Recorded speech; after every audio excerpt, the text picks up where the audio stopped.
Hermione left the hospital wing, de-whiskered, tailless, and fur-free, at the beginning of February. On her first evening back in Gryffindor Tower, Harry showed her T.M. Riddle's diary and told her the story of how they had found it. "Ooh, it might have hidden powers," said Hermione enthusiastically, taking the diary and looking at it closely. "If it has, it's hiding them very well," said Ron. "Maybe it's shy.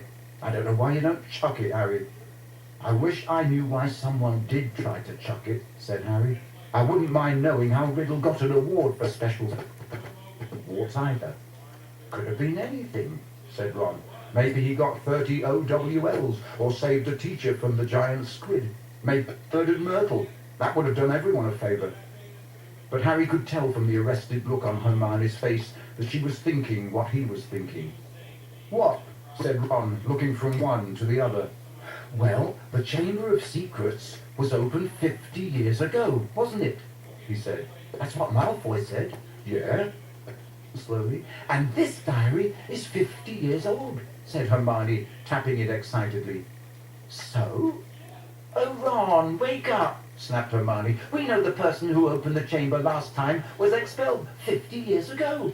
We know T.M. Riddle got an award for special services to the school 50 years ago. Well, what if Riddle got his special award for catching the heir of Slytherin?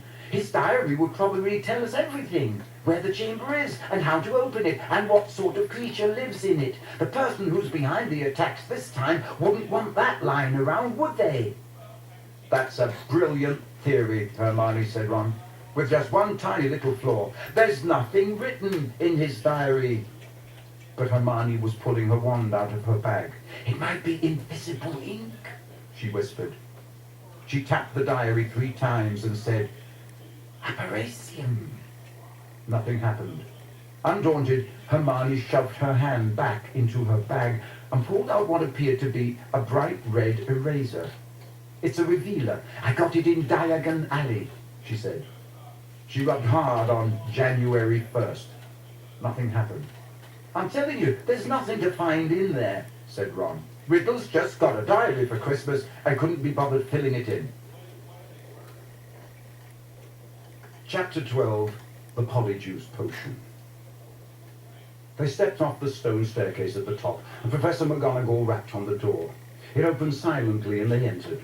Professor McGonagall told Harry to wait and left him there, alone. Harry looked around. One thing was certain. Of all the teachers' offices Harry had visited so far this year, Dumbledore's was by far the most interesting. If he hadn't been scared out of his wits that he was about to be thrown out of school, he would have been very pleased to have a chance to look around it. It was a large and beautiful circular room, full of funny little noises. A number of curious silver instruments stood on spindle-legged tables, whirring and emitting little puffs of smoke. The walls were covered with portraits of old headmasters and headmistresses, all of whom were snoozing gently in their cranes. There was also